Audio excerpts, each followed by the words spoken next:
नाही, त्यामध्ये quasi judicial केस आहे, प्रशासकीय केस नाही आहे. त्यामध्ये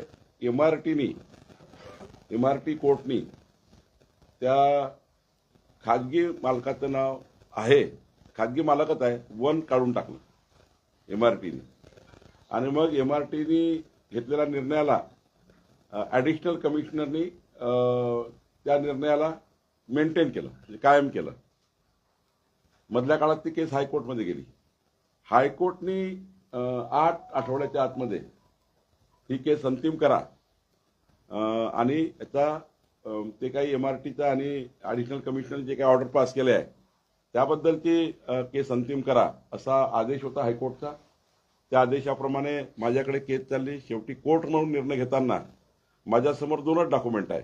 एक आहे एमआरटी कोर्टाचा निकाल, एक आहे ॲडिशनल कमिशनरचा निकाल.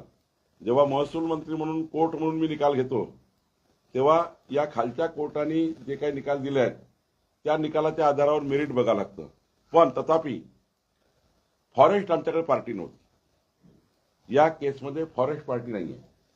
आता मी सुमोटो काल जे काही माननीय गणेश नाईकजी बोलले किंवा परवा माझ्या लक्षात आलं की पार्टी ही फॉरेस्ट पाहिजे आणि त्यामुळं पुन्हा फॉरेस्टला पार्टी करतो आहे आणि पार्टीकडून फॉरेस्टचे म्हणणं ऐकून घेण्याचा विचार मी करणार आहे. तर म्हणणं काय होतं जरा एकदा बघावं लागेल, मग त्यावर टिप्पणी करावं लागेल. सर, असदुद्दीन ओवैसींचं एक वक्तव्य असं आहे, हिजाब घालणारी मुलगी एक दिवस नक्कीच भारताचा पंतप्रधान बनेल.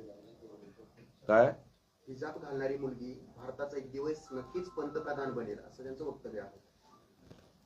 असं आहे की या पद्धतीचे वक्तव्य करून हिंदू आणि मुस्लिम समाजामध्ये या ठिकाणी रस्त्यावरचे दंगे उभे करणे आणि मुस्लिम मताचं तुष्टीकरण करणे यामागचा हेतू आहे.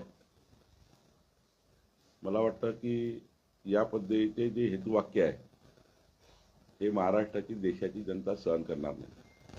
मीराबाई गरज पडली तर सत्तेच्या बाहेर राहू पण जवळ जाणार नाहीत. मात्र जरीन म्हणतात की तुम्हीच आमच्या मागं